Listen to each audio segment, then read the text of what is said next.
柏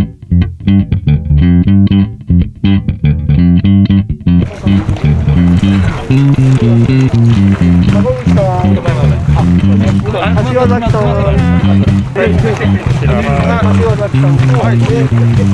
内田誠さん、内田さん、で、安島さん、カメラ入る先日今日入ると思うんです7788に入ってる実況カメラつくような話です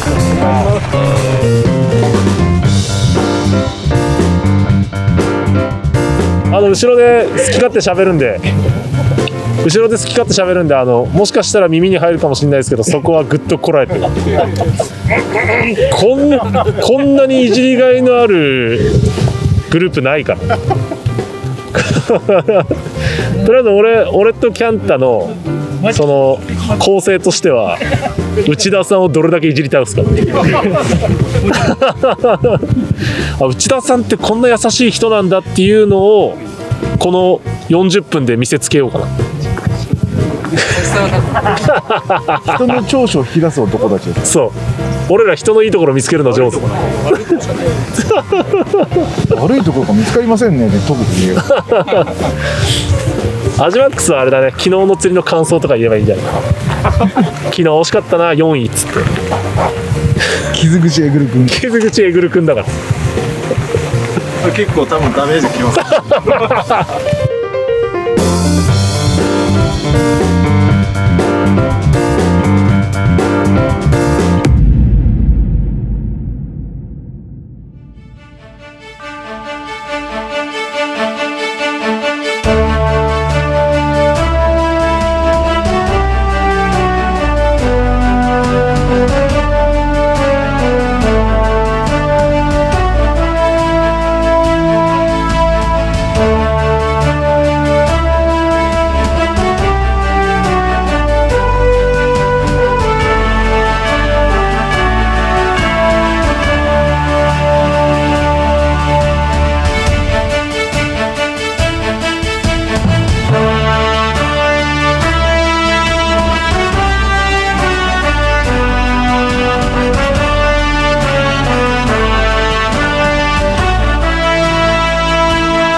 お願いします。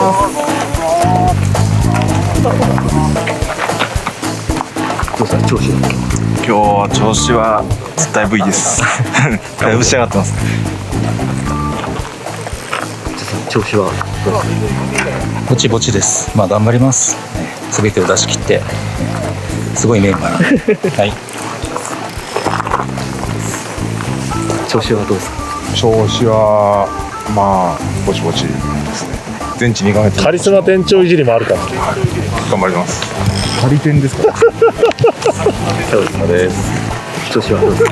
調子は体の調子がいいんで釣りの調子はまあやってみないと頑張ります。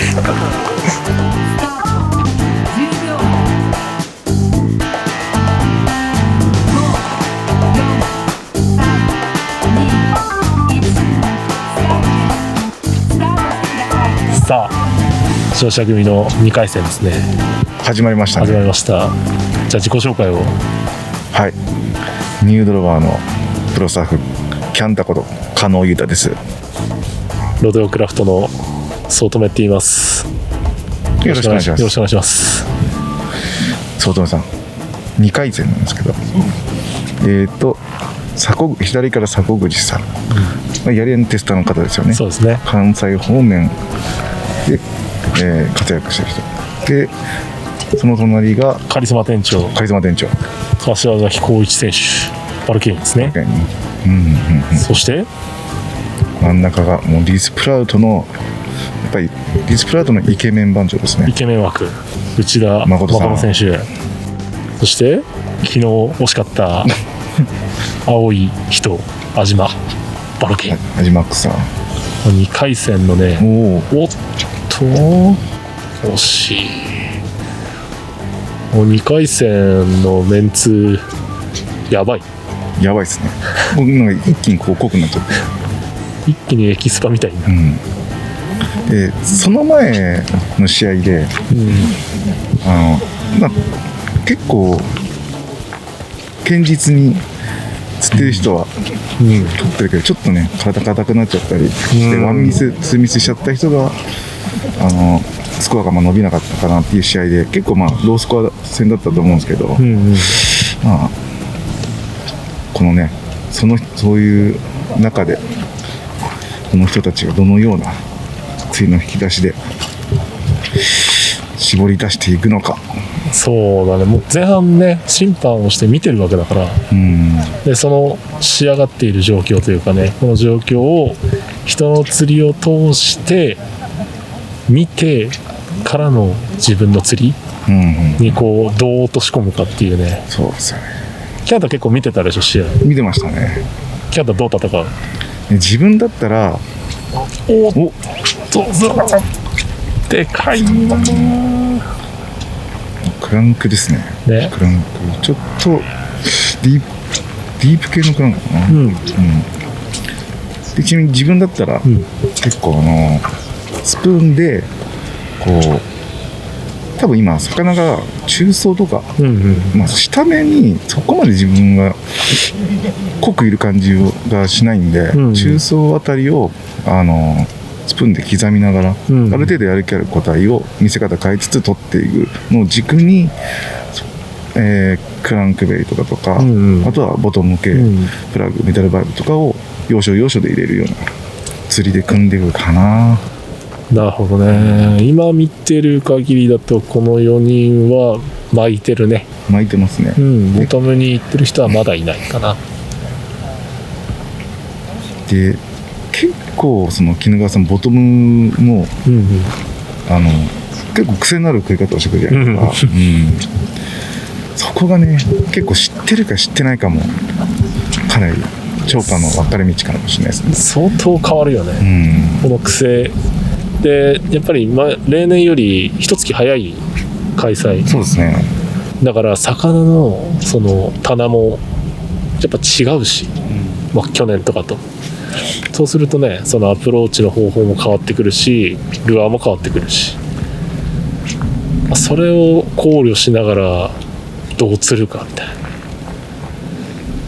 結構風吹いたり気が陰ったり、それだけのタイミングでいきなり魚が動いたりしてたじゃないですか。だからそのタイミングとかをちゃんとこう逃さずに動けた人は超過は伸びる感じはしますけどね。でもその状況でよっぽど合ってない釣りをしちゃうと、もう終わっちゃうんですけど、そこまで外さない釣りでちゃんとその地合いじゃないですけど、発生が一瞬上がったタイミングに合わせられるかっていう。北関東あるあるだと思うんだけど、ずっとその合ってる釣りを我慢してし続けないと釣れないんだよ。そのよくね自己的に釣れたみたいな言うじゃない、でもどっちかというとその事故を起こすためのその制度。そうですね。好意的に起こす努力を安島選手が痛い、惜しい。これ相当ね、一本超大事な展開だからね。あとはそのさっきのバラシでメンタル的な部分で崩れなければ、でも当たりは出てますからね。その前にバッタってたし、おっと内田さんがおっとキャッチ。内田さんちょっと派手めのピンク系のクランクこのピンクは前半組を見ていったからのピンクなのか、スケピン系ですね。スケピンだね。やっぱさっきも言ったけど、その釣れるタイミングってあると思うんだけど、ここ本当明確に出るじゃん。明確に出ますね。で今アジマックスがかけて、うんまあ、最後バラしちゃったけど、その時に周りの人連れてるんだよ。これ釣れるんですよね。今もそう。このタイミングなんですよね。このタイミングに合ってる釣りをしているかどうか。キャッチ、ナイスキャッチ。篠崎さんはディープ系クランクスの、うんで、まあ見てると中層あたりにいる魚がそのちょっとしたこうタイミングで活性上がって、うんまあ、上に出てきたり、うんあとはこう瞬間的に空気が上がったり、でも本当にこの状態でも本当釣りがずれてる人は多分バイトすら出てないんですよね、今日。だけど見てると中層あたりまでの釣りでよっぽどずれてなければ食っちゃうんで、逆にそこで人より数をプラスアルファ1本引き出すっていうのが結構今日難しいのかなっていう。並んじゃってるんですよね、やっぱりどうしても。あともう4人1人抜けじゃん。そうですね。戦略的なのもあるじゃない。ローテーションして4箇所に入って釣りをする。このローテーションでどういうことするかっていうのは結構俺考えてる普段。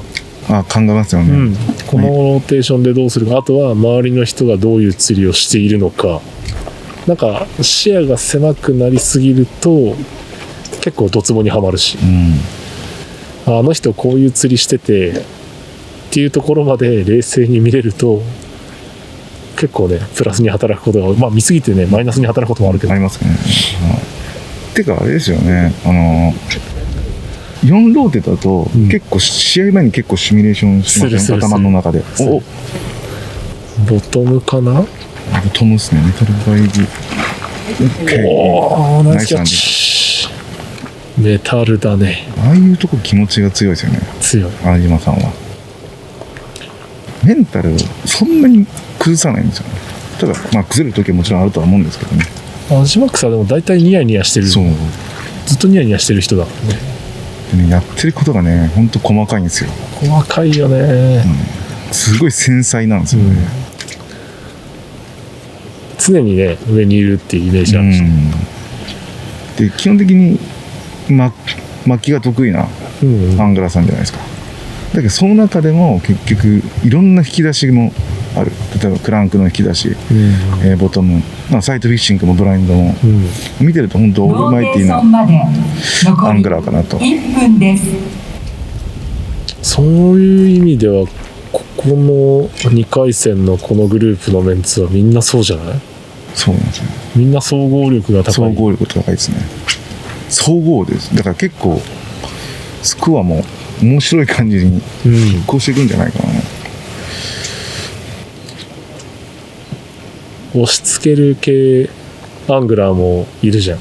強い自分のその必殺技的な釣りを押し通して釣り続ける人もいるけど、状況に合わせていろんな釣りを高い精度でできるっていうのもやっぱ強いしね、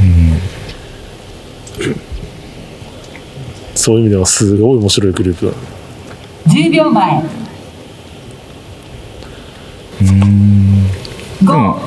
でも迫口さんと味野さんはボトム、内田さんもボトムやってる。でも見てると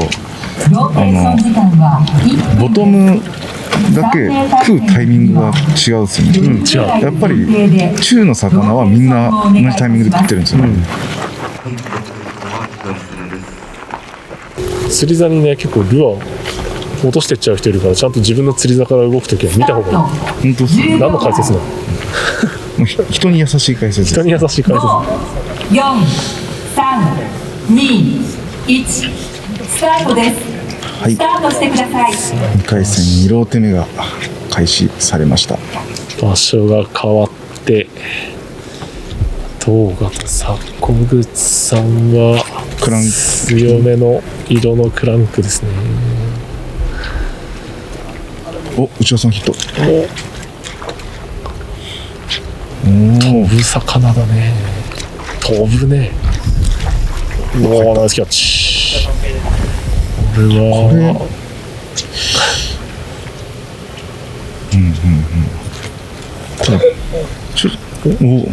おああ、やっぱりみんなこれが中の魚なんですね。これが同じタイミングだよ。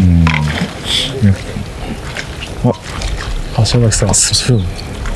結構明滅が強く出るカラーのスプーンですね。そしてアジマックスが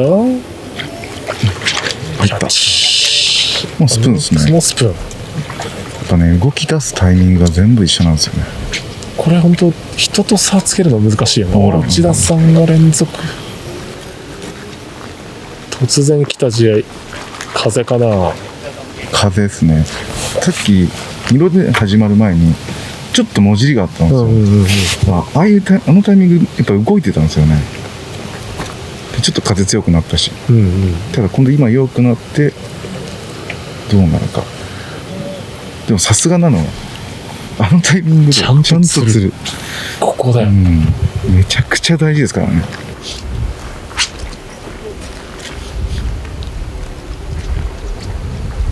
なんでさっきも言ったずれてることをしちゃうとあの試合に乗れない。で今不思議だよね。迫口さんがその一瞬スイッチが上がる、魚へのアジャストに少しちょっとずれてる感じだと思うんですよね。だけどこれその魚にちゃんとアジャストできたらスコアは本当に同じぐらい伸びちゃうんで、一気に。だからもう全然わからないですからね。で瞬間爆発的な超過がどこもあるんだ。全員違う釣りだもんね。全員違う。おお、うわハマってるぞ。あれはハマってますね。で活性が上がったタイミング以外でもですね、これちょっと違う要素も効いてるね。ピンク。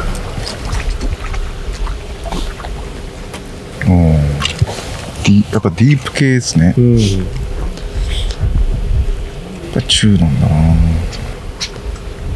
ちなみに早乙女さんだったらこの状況どういう感じで立ち回ります？この状況だったらレンジをわざとずらしてするかな。レンジをずらすとしたら、どんな感じでずらすんですか？それは下方向にずらす。で、今魚が宙にいる、だけどその魚を下を向けさせて、だからやっぱ何頭か使っちゃうんだけど、要は育てるということですか？育てる、耕して刈り取るという方向でいくかな。本当、プラン的には1ローテ1本プラスアルファ、で、終了した時に5本6本、で渋く勝つみたいな。手堅いすごく手堅い。でも逆に今宙にいるじゃないですか、でそれを下向かせる技術があれば、ボトムっていう壁を食わせるもの、ストラクチャーの一つとして使えるから、で鬼怒川さんそんなに深くないじゃないですか、結構ちゃんとボトムとかの技術が高ければ宙の魚沈んでくれますからね。下向いてくれるからね、なるほどなるほど。そういう風に立ち回るかな。ただね、今の内田さんの釣りはね、俺は追えないな。ちょっとあの色手が伸びない多分。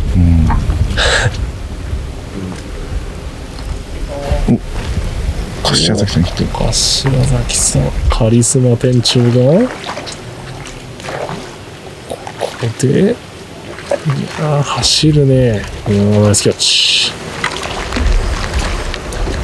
ディープ系だな。でも中層あたりの釣りが効いてるから、逆に例えばクランクベイトが得意な人であればクランクベイト押し通しの方がいいと思いますし、でスプーンで中層上方向から、下方向まで全レンジ釣り分けるそのスプーンの方が得意な人は、スプーンで押し通した方がいいんだろうね。なんか迷っちゃうと、絶対この活性上がったタイミングを追えないじゃないですか。追えないね。多分自分だったらスプーンを押し通しちゃうなと思いますよね。ちゃんと押し通して釣りそうだもんな。そうなんですよ。逆に迷っちゃうんですよね。じゃないとこういう状況。簡単に言ったらもうローテーションしてる時に活性上がってほしくないみたいな、常に水中にいるは置いときたいっていう、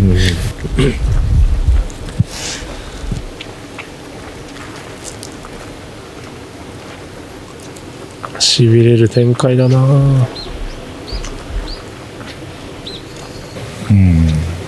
この今風が止んだり吹いたりちょっと強くなったりしてますけど、この風がもういい方向に使えたらまた超過も買ってきそうな感じしますけどね。そうだね、風は相当重要だよね。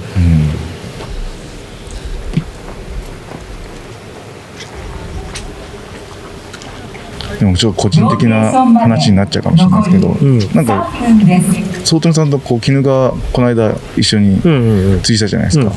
俺その時に逆にその中の魚をこう下にこう下向かせて、で育てて釣るっていうので、俺の隣でやたらはめてたじゃないですか。俺あれ見た瞬間、あ、俺あれやんないなって逆に思いましたでスタイル出るなと思いますよ。それもね、でも絶対釣ってる魚の種族同じような魚、だけど俺あれ追えないんだでも本当にああいうの見て思うのは、おのおの本当に長所伸ばすことが一番釣りがいいですよね。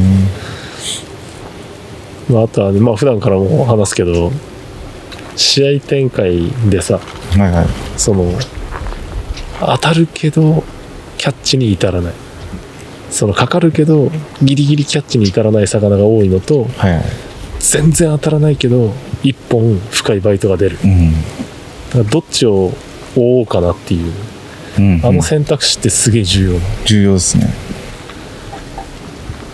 この状況はもう当たりを出していく方向に行かないと相当ね厳しいから。例えば場所変わって、魚がそのカラーを見てなくて1匹必ず釣れるっていうものであれば、4ローテしてたら4匹じゃないですか。もうそれが4匹釣ればほぼ確だってぐらいの展開だったら、そういう1匹必ず釣れるっていうありますからね。見ててない全然ある。派手めのカラーとか。もうで内田さん戻したよ、着てるやつに戻した。ただあれはなんかもう見てないから食うとかじゃないんでしょうね。なんか違う。ピンクが好きなのは間違いないんですよ、ただピンクでも好きなものと嫌いなものがすごくある。残り1分です。赤系統好きだよね、ここの魚。Kピンとかスプーンで蛍光ピンクとか釣れてますもんね。これで内田さんがこれ2本ぐらいポンポンってこのタイミングで釣るようだと、もう坂口さんがキャッチ。ただ今やっぱりみんな釣れてるんですよ。そうなんだよね。ここが怖いんですよ。周りも釣れてるんだよね。残り左も釣れてるしね。今回今の群れに当てられたのは坂口さんだけだった。だから分かんない。分からない。でも佐古さんはボトムだね。10秒前。5、4、3、2、1。ローテーションです。ローテーションしてください。ローテーション時間は1分です。3名対戦は4人目がいる前提で、内田さんが4、柏崎さんが3、安島さんが2、坂口さんが1。これこの展開、今次3ローテ目でしょ。3ローテ目ですよ。この展開でいくと俺のプランでいったら内田さんにボロ負けだねあれボロ負け1ローテで3本ぐらいいきますかね。あれ俺本当隣でやられたら俺多分ゲロ吐いてる途中でうえーってなって。